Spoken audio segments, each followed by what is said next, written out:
GST की भरपूर वकालत करने वाली रिटेल कंपनियां अब इसके संभावित असर को लेकर बेचैन हो रही हैं।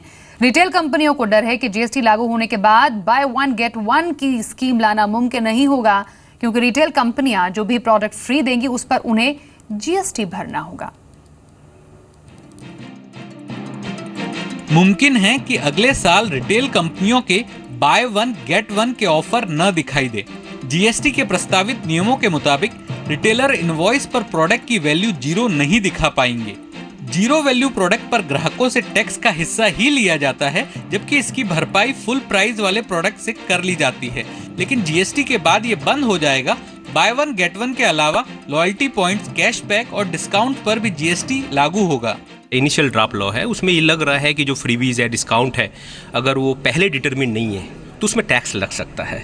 हम लोग एज एसोसिएशन जा रहे हैं सरकार के पास, उनके पास। We are trying to prove कि it is a part of the business model. We are making representation to the government that the overall costing is such that the freebie cost is recovered, hence you should not tax the freebie.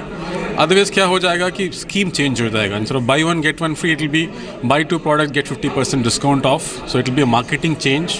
Retailers के मुताबिक लंबे समय से चला आ रहा free gift और discount sector का अहम हिस्सा बन गया है। ऐसे में जीएसटी के बाद ये खत्म हुआ तो थोड़ी मुश्किल होगी।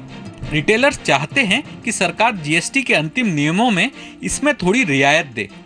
जीएसटी सिनेरियो में जो आप फ्री दे रहे हैं, सपोज घड़ी दे रहे हैं, आप फ्री दे रहे हैं घड़ी, तो उसका कॉस्ट भी निकाल के आपको वैल्यू करना पड़ेगा और उस फेयर वैल्यूएशन के ऊपर आपको टैक्स पे करना पड़ेगा, ट्रांजैक्शन वैल्यू के कंसेप्ट। सो वो हम लोग जो डिस्कस कर रहे थे, तो अभी प्रमोशंस हो गए, जो फ्री बीज हम लोग देते हैं रिटेल के अंदर, लॉयल्टी पॉइंट्स हैं, तो इस तरह की सारी चीज़ें अभी जीएसटी के अंदर वो टैक्सेबल परव्यू में आ जाएंगी। हाँ, ये ज़रूर है कि कई चीज़ों के ऊपर जो आज तक टैक्स नहीं लगता था, उनके ऊपर शायद टैक्स बर्डन थोड़ा भारी हो, लेकिन ये तो ऐसा है कि टैक्स फाइनली कंज्यूमर को ही पास ऑन होने वाला है।